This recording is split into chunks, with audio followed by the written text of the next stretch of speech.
Profesor Doctor of Honor, Insinyur Doctor of Scanning Multimedia Baharudin Yusuf Habibie atau dikenal sebagai B.J. Habibie berusia 73 tahun, merupakan pria asal Parepare, Sulawesi Selatan, kelahiran 25 Juni 1936. Habibie menjadi presiden ketiga Indonesia selama 1 tahun 4 bulan dan 2 bulan menjadi wakil presiden RI ke-7. Habibie merupakan keturunan antara orang Jawa ibunya dengan orang Makassar atau Parepare. Ayahnya di masa kecil Habibie telah menunjukkan kecerdasan dan semangat tinggi pada ilmu pengetahuan dan teknologi, khususnya fisika. Selama 6 bulan ia kuliah di Teknik Mesin Institut Teknologi Bandung ITB dan dilanjutkan ke Rennes-Pfalz Technik Hochschule Jerman pada 1955 dengan dibiayai oleh ibunya R.A. Tuti Marini Puspowardoyo. Habibie muda menghabiskan 10 tahun untuk menyelesaikan studi S1 hingga S3 di Aachen, Jerman. Pak Habibie melanjutkan program doktoral setelah menikahi teman SMA-nya, Ibu Harsi Ainun Besari, pada tahun 1962. Bersama dengan istrinya tinggal di Jerman, Habibie harus bekerja untuk terus membiayai kuliah sekaligus membiayai rumah tangganya. Habibie mendalami bidang desain dan konstruksi pesawat terbang.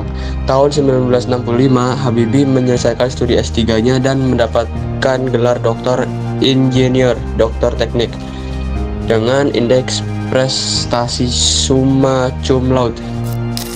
Selama menjadi mahasiswa tingkat doktoral, B.J. Habibie sudah mulai bekerja untuk menghidupi keluarganya dan biaya studinya. Setelah lulus, B.J. Habibie bekerja di MBB Hamburg 1965 sampai 1969 sebagai kepala penelitian dan pengembangan pada analisis struktur pesawat terbang, dan kemudian menjabat kepala divisi metode dan teknologi pada industri pesawat terbang komersial dan militer di MBB tahun 1969 sampai 1973. Atas kinerja dan kebrilianannya, 4 tahun kemudian ia dipercaya sebagai Vice President atau Wakil Presiden sekaligus Direktur Teknologi di MBB periode 1973 sampai 1978, serta menjadi penasihat senior bidang teknologi untuk Dewan Direktur MBB 1978. Dialah menjadi satu-satunya orang Asia yang berhasil menduduki jabatan nomor 2 di perusahaan pesawat terbang Jerman ini sebelum memasuki usia 40 tahun. Karir Habibie sudah sangat cemerlang, terutama dalam desain dan konstruksi pesawat terbang. Habibie menjadi permata di negeri Jerman dan ia pun mendapat kedudukan terhormat, baik secara materi maupun intelektualitas orang Jerman. Selama bekerja di MBB Jerman, Habibie menyumbang berbagai hasil penelitian dan sejumlah teori untuk ilmu pengetahuan dan teknologi di bidang termodinamika, konstruksi, dan aerodinamika. Beberapa rumusan teorinya dikenal dalam dunia pesawat terbang seperti Habibie Vector, Habibie Theorem. Pada tahun 1968, B.J. Habibie telah mengundang sejumlah insinyur untuk bekerja di industri pesawat terbang Jerman. Sekitar 40 insinyur Indonesia akhirnya dapat bekerja di MBB atas rekomendasi Pak Habibie. Hal ini dilakukan untuk mempersiapkan skill dan pengalaman SMD insinyur Indonesia untuk suatu saat bisa kembali ke Indonesia dan membuat produk industri dirgantara dan kemudian maritim dan barat. Dan ketika alam, Presiden Soeharto mengirim Ibnu Sutoyo ke Jerman untuk menemui seraya membujuk Habibie pulang ke Indonesia. B.J. Habibie langsung bersedia dan melepaskan jabatan, posisi, dan prestasi tinggi di Jerman. Hal ini dilakukan B.J. Habibie demi memberi sumbangsi ilmu dan teknologi pada bangsa ini.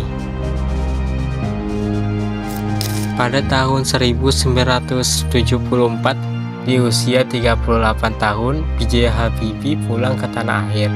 Lampung diangkat menjadi penasihat pemerintah, langsung di bawah presiden, di bidang teknologi pesawat terbang dan teknologi tinggi hingga tahun 1978. Meskipun demikian, dari tahun 1974 sampai 1978, Habibie masih sering pulang pergi ke Jerman karena masih menjabat sebagai Vice President dan Direktur Teknologi di MBB. Habibie mulai benar-benar fokus setelah ia melepaskan jabatan tingginya di perusahaan pesawat Jerman MBB pada tahun 1978.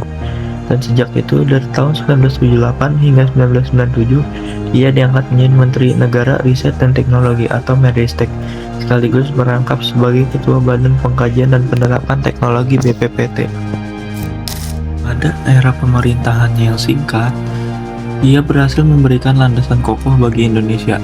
Pada eranya, dilahirkan Undang-Undang Anti Monopoli atau Undang-Undang Persaingan Sehat, perubahan Undang-Undang Partai Politik, dan yang paling penting adalah Undang-Undang Otonomi Daerah.